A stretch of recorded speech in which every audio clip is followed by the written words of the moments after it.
सालार अदा कामरान के कारोबार में वॾो नुक़सान पियो आहे। पूरा 80 लख रुपया बुॾी विया अथसि। मूं रोकियो हो कामरान खे त इहो ठीको न खण, नुक़सान पवंदुसि, पर न मुड़ियो। हाणे लोड़े असांखे छा आहे? सालार कामरान मुंहिंजो वॾो भाउ आहे। जेकॾहिं हुनखे ॾुखे वक़्त में असां कमु न आयासीं त पोइ केरु ईंदसि कमु? ऐं हा, जेकॾहिं असां हुनजी मदद कई त को ग़रीब त कोन थी वेंदासीं। मां कहिड़ी मदद कयां कामरान जी? ॿुधाए। कामरान खे 5 लख रुपया उधार ॾिनो। छा? चरी त कोन थी आहे। तोखे चङीअ तरह सां ख़बर आहे त मूंखे 5000 घुरिजंदा आहिनि त मां अधी मेरूअ खां वठंदो आहियां।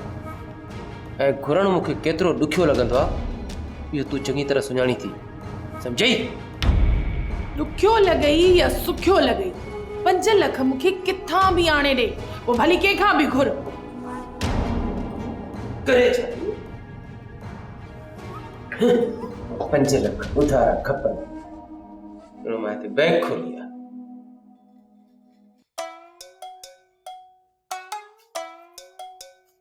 चाचा सालिह, अस्सलाम वालेकुम। वालेकुम अस्सलाम। चाचा वरी अस्सलाम वालेकुम। वरी छो? चाचा मिड़ी चमचा खोरी जी आदत आ, उन जे करे।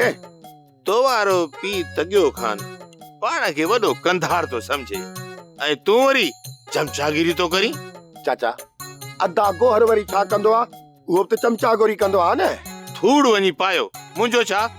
चाचा सालिह ॻाल्हि ॿुध, मां चमचागिरी कोन कंदुसि, मेहनत कंदुसि, मज़दूरी कंदुसि, माल चारींदुसि। लॻे त कोन थो, पर चवी थो त ठीकु आ। चाचा सालिह हाणे मुंहिंजो हिकिड़ो कमु कर, ॻाल्हि ॿुध, मूंखे संग ॾे। ॾिस मां केॾो मेहनती थी वियो आहियां। जॾहिं तुंहिंजो कायल फसल लहंदो न, पोइ तुंहिंजी शादी कराईंदुसि। हल हेॾी वॾी सज़ा? चाचा फसल में अञा देर आ, मूंखे ॾाढी तकड़ आ, बस महिरबानी कर, पाण वटि टाइम कोन्हे। तकड़ कम शैतान जो हूंदो आहे, सब्र कर, सब्र कम इंसान जो हूंदो आहे। चाचा मां तुंहिंजी धीअ खे राणी करे रखंदुसि, राणी करे। हू राणी थी तख़्त ते वेहंदी ऐं मां हुनजी पाण ई चमचागिरी कंदुसि, चमचनि जी दुआ सां। पहले मूंखे मथे में सूर न विझ, मुंहिंजी जान छॾ। चाचा कावड़ न कर, कावड़ सही न आहे। तो जहिड़ो माण्हू ऐं कावड़ ठहे ई कोन थी। चाचा तो ते कावड़। चाचा मां वॾो पोतल चमचो आहियां, पोतल चमचो, चमचनि जी दुआ सां।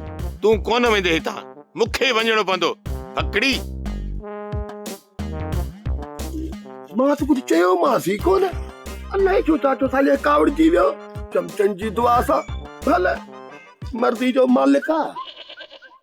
सोप सीरियल सिंध जाई तमाम एपिसोड्स ॾिसो हाणे HD क्वालिटीअ में। विज़िट करियो असांजो YouTube channel Sindh TV HD drama.